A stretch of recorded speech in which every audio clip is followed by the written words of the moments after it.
The M4 Mac Mini has one big problem. Apple announced the M4 Mac Mini, and surely I'm going to be picking one up. But as I was going through the online order and picking one up, there's one thing that kind of held me back from purchasing. I'm going to talk about it in this video. But before I get to the big problem, let's talk about how Apple butchered the storage problems, who the Mac Mini is for, and why it's actually such a good deal. Starting with the storage dilemma. Apple keeps playing around with its users when it comes to storage. You see this on the iPhones, the iPads, and even the Macs, and it's been going on for years. In a nutshell, what Apple is doing is charging a premium on upgrading your storage when you can buy the same amount of storage for less than half the price online. For example, to upgrade from a 256 gig base model to a 512 gigabyte, it costs around 200 USD. And then to upgrade from a 512 to a 1 terabyte, it also costs around 200, which actually makes no sense if you think about it. A 512 gigabyte drive to a 1 terabyte is a bigger jump in terms of gigabyte storage than it is from a 256 to a 512. Don't get too bogged down by the numbers. This can only mean that their dollar per gigabyte is an arbitrary number to Apple.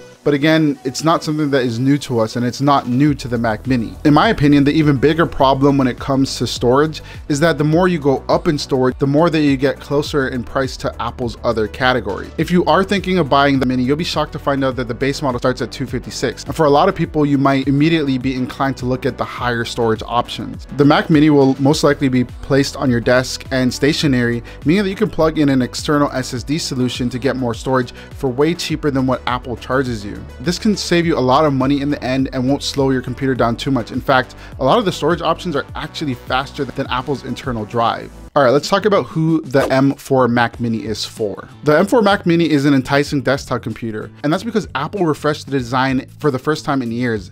It's actually living up to its name and being mini. However, it's not for everyone. If you are somebody that commutes often and does rely on a laptop to do their work, or maybe to edit videos, like you're a mobile content creator, then the M4 Mac Mini is just not gonna work for you, because you do need to plug it into a monitor, a mouse, a keyboard, and then in that case, you can't edit on the plane. But again, at this point, I think that kind of goes without saying. However, the M4 Mac Mini is great for those on a budget, maybe those who already own a laptop and need another one that's more stationary, and for those that really want to minimize space on their desks. Let's talk about the real problem and why I did hesitate on buying the M4 Mac Mini. Now, I kind of alluded to this earlier on in the video. As somebody that uses a computer mostly for video editing and content creation, having a built-in SD card slot is paramount for me. It makes it a lot easier. As far as Apple's desktop computers, if you look at the Mac Studio, that as well has a built-in SD card for reading your cards. A lot of you might be saying, well, just buy a dongle. It just highlights that the bare bonesedness,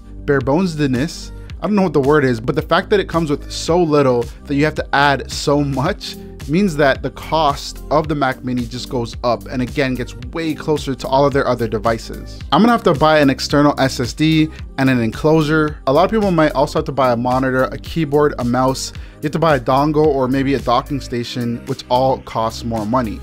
And then when you add that all up, it becomes way more expensive than other options. Like, for example, I could buy a 512 gigabyte M3 MacBook Air with 16 gigs of RAM for a couple $100s cheaper. Also, according to the latest leaks and rumors, Apple is apparently going to be releasing an M4 MacBook Air coming out in early 2025. That thing will cost as much as the current MacBook Airs, all of the things that you need kind of built in already. Anyways, what do you think about the M4 Mac Mini? Are you gonna pick one up? Do you disagree with me? Let me know in the comments down below. And while you're there, give the video a thumbs up. Don't forget to subscribe, and I'll see you in a future video. Peace.